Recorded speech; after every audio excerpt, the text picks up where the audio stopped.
सलाउद्दीन अहमद साहब, अब मामला कैसे आगे बढ़े? 3 जजेस ने तो कह दिया कि फैसला 4-3 था। अब अतर मीर अल्लाह साहब तो ये भी कह रहे हैं कि अंडरस्टैंडिंग भी हो गई थी कि 4-3 का फैसला है, मगर उसके बाद ऑर्डर ऑफ द कोर्ट नहीं आया।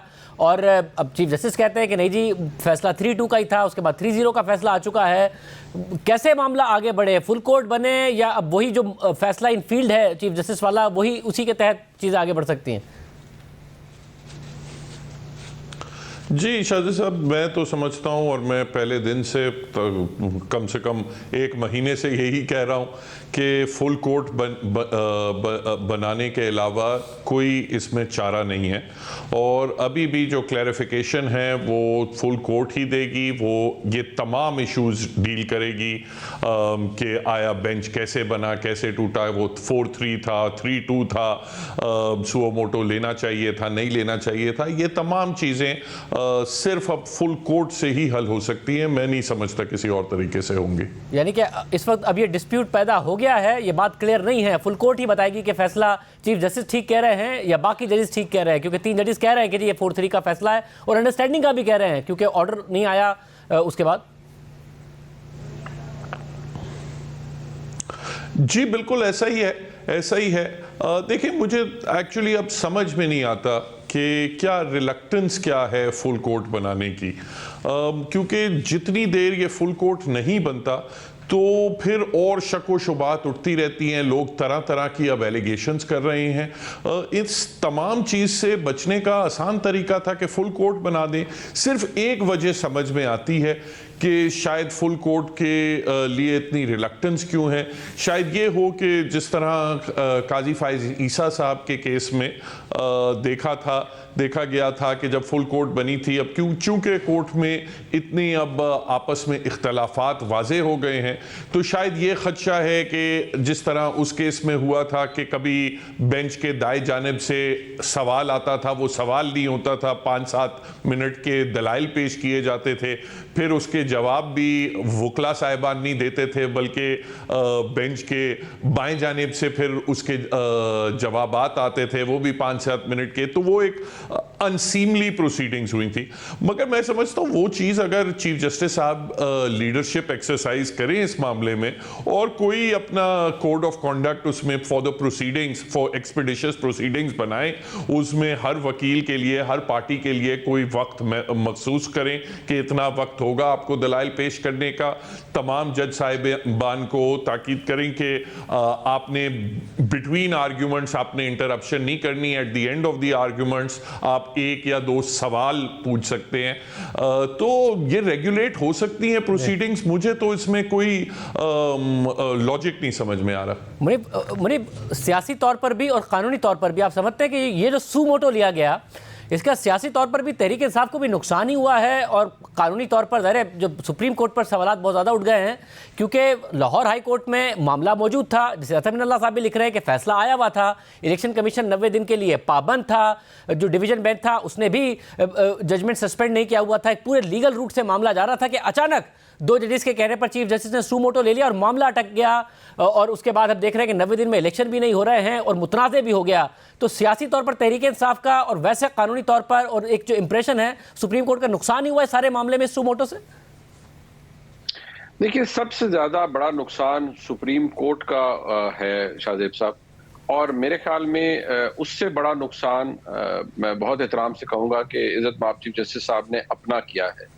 देखिए, मनसब कोई भी हो, आपको अपने किरदार से, अपने कॉन्डक्ट से साबित करना पड़ता है कि आप ना सिर्फ उस मनसब के अहल थे, बल्कि आपका कॉन्डक्ट भी एग्जेम्पलरी था, जितना अरसा भी कोई किसी मनसब पर रहे।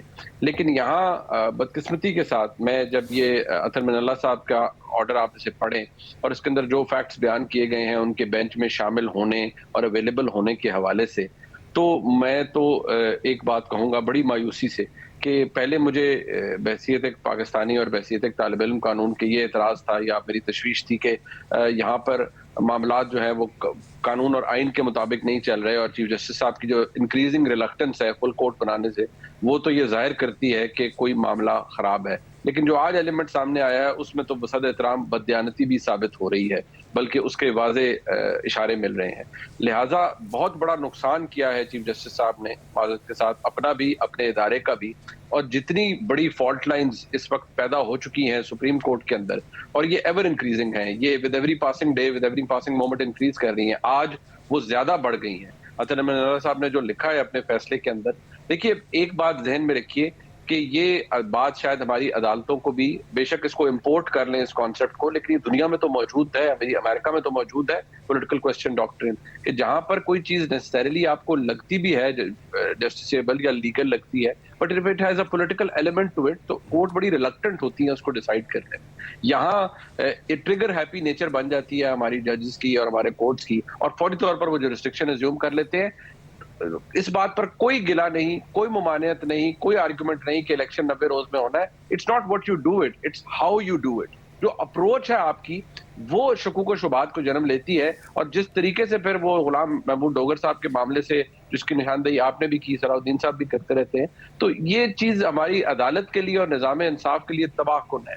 और मुझे अब फुल कोर्ट भी, शायद चीफ जस्टिस साहब भी उस नहज तक चले गए हैं, मामलात चले गए हैं। मुझे तो नहीं लगता कि चीफ जस्टिस साहब अगर वो करेंगे तो फिर उनका जो पिछला जितना कॉन्डक्ट है और जो पिछले बसद एहतराम जो दोनों ऑर्डर्स हैं, वो उसकी नफी करेंगे। अब किस बात पर फुल कोर्ट बनाएंगे, क्या चीज डिसाइड करेंगे? या तो रिव्यू कर लें, या सुप्रीम कोर्ट अपने फैसले को खुद भी रिव्यू कर सकती है, या कोई रिव्यू फाइल हो और उसमें सुप्रीम कोर्ट कोई फुल बेंच बना दे और तमाम 15 जजेस बैठ जाएं। बिल्कुल करें, यही फैसला दें, आइडेंटिकल फैसला दें, लेकिन एटलीस्ट उसके अंदर ये फिंगर पॉइंटिंग खत्म हो जाएगी, सिलेक्टिव बेंचेस की बात खत्म हो जाएगी।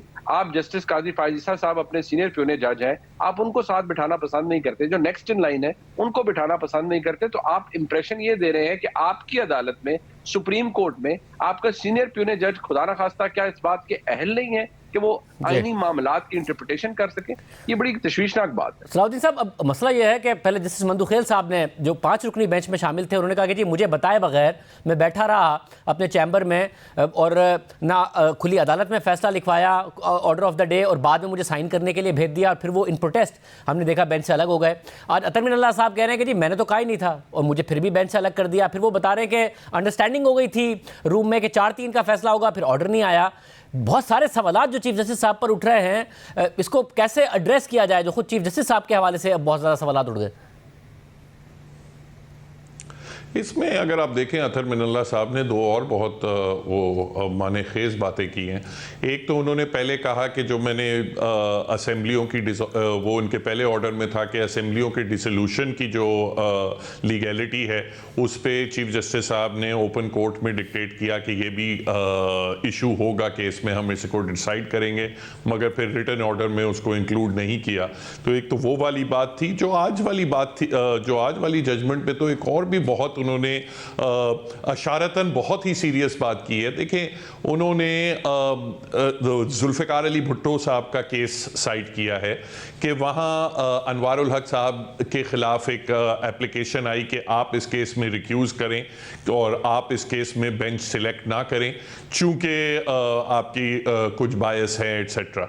उस पर अनवारुल हक साहब ने रिलाई किया कि नहीं, मैं मास्टर ऑफ रोस्टर हूँ और ये चीफ जस्टिस के इख्तियारात हैं कि वो जिस मर्जी तरीके से बेंच बनाए और कोई हमें पता नहीं सकता।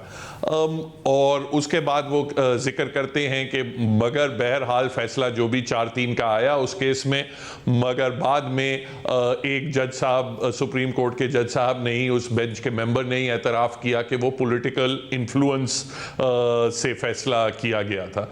Now that is a very very serious precedent to cite. दूसरा उन्होंने फिर मिसाल एक दी, जो फैसला था मुनीब अख्तर साहब का, मगर जिसमें एजाजुल एहसन साहब और मोअज़्ज़ज़ चीफ जस्टिस साहब भी शरीक थे, जिसमें ये कहा गया था, और उस वक्त तक बंदयाल साहब चीफ जस्टिस नहीं बने थे, मगर उस फैसले में ये कहा गया था कि ये जो चीफ जस्टिस की जो सुओ मोटो के इख्तियारात हैं और बेंच फॉर्मेशन के इख्तियारात हैं, उनसे एक इम्बैलेंस क्रिएट हो रहा है, क्रिटिसिज्म हर जगह उसकी हो रही है और उसको ठीक करने की ज़रूरत है। मगर अब बंदयाल साहब को भी 1.5 साल हो गए हैं एज चीफ जस्टिस, उस जजमेंट को इम्प्लीमेंट करने के लिए कोई फुल कोर्ट मीटिंग वगैरह कुछ नहीं हुई।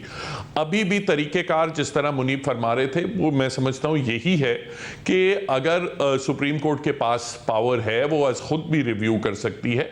अगर वो फुल कोर्ट बना देते हैं तो फैसला यही आए, बेशक यही आए। अभी तक किसी जज ने, लाहौर हाई कोर्ट से लेके सुप्रीम कोर्ट तक, किसी जज ने 90 दिन का से इनकार नहीं किया, मगर तरीक़ेकार पे बहुत सीरियस इल्ज़ामात हैं। और जो आज मजीद अतहर बिन अल्लाह साहब ने कहा कि हमें ये इंप्रेशन नहीं देनी चाहिए कि हम किसी सियासी जमात की पॉलिटिकल स्ट्रेटजी को फर्दर करने के लिए सुप्रीम कोर्ट अपना कंधा दे रही है, तो ये चीज़ ज़रा सोचनी चाहिए तमाम जज साहिबान को। मुनीब, आप बताइएगा, अब ये जो 3 का फैसला है, इलेक्शन कमिश्नर ने तो मान लिया, हुकूमत मानने को तैयार नहीं है, पार्लियामेंट से करारदाद भी ले आई है, आज और ज़्यादा आवाज़ उठा रही है जैसे अतहर बिन अल्लाह साहब के नोट के बाद। अब जो ऑर्डर है वो वही है जो 3 रुकनी बेंच ने दे दिया, जिस पर अमल दरामद बहरहाल होना है, या अब ये मामला वाकई कंट्रोवर्शियल हो गया है? देखिए, फैसला तो इनफील्ड मौजूद है शाहजेब साहब, और इलेक्शन कमीशन ने तो उसको तस्लीम कर लिया है। उन्होंने खुद को एक पोस्ट ऑफिस बना लिया और उनका ख्याल है कि सुप्रीम कोर्ट का ये हुक्म एक स्पीकिंग ऑर्डर है, जिसने जो करना है वो करेगा, और जो नहीं करेगा तो फिर वो सुप्रीम कोर्ट ने तो बाकायदा तौर पर बता दिया है कि आपने आके हमें बताना है अगर आपको पैसे नहीं मिले। लेकिन कंट्रोवर्सी जो 4-3 और 3-2 की है वो अपनी जगह मौजूद है। और एक बात मैं जरूर कहना चाहूंगा, अभी कुछ देर पहले भी जब सलाउद्दीन साहब फरमा रहे थे, उन्होंने एक बात की और उसका वो बड़ा दिलचस्प एंगल है कि आप सियासी जमातों को ये कहते हैं जो इस वक्त हुक्मरान इत्तेहाद है, यदि ये इंतखाब से डरते हैं और इनको उसके नताइज से खौफ है, इसलिए ये इंतखाब नहीं करवाते। बात दिल को भी लगती है, जो कि एक दुरुस्त बात है। फिर क्या हम ये समझें कि चीफ जस्टिस साहब वो फुल कोर्ट नहीं बना रहे क्योंकि वो नताइज से डरते हैं या खाइफ हैं, और उनको लगता है कि जो नतीजा आएगा फुल कोर्ट का वो उनकी मर्जी और मंशा के मुताबिक नहीं होगा, जो सोच वो रखते हैं, जिस पर्सपेक्टिव को वो सब्सक्राइब करते हैं, उस तरह से फैसला नहीं आएगा, इसीलिए वो रिलक्टेंट हैं कि वो फुल कोर्ट नहीं बनाते, समान जज साहिबान को नहीं बिठाते। फैसला कीजिए, बिठाइए, और अगर वो कर लेंगे तो बड़ी अच्छी बात है। लेकिन मैं आपको ये बता दूं कि ये टर्मोइल खत्म नहीं होगा जब तक कंफ्यूजन खत्म नहीं होगी कि सुप्रीम कोर्ट ने पिटिशंस 4-3 से रिजेक्ट की थी या एक्सेप्ट की थी। चीफ जस्टिस साहब ने अपना तफसीली फैसला आज तक नहीं दिया बकौल इंचार्ज जजेस के। अभी तक 1 मार्च का जो ऑर्डर ऑफ द कोर्ट है वो भी सामने नहीं आया।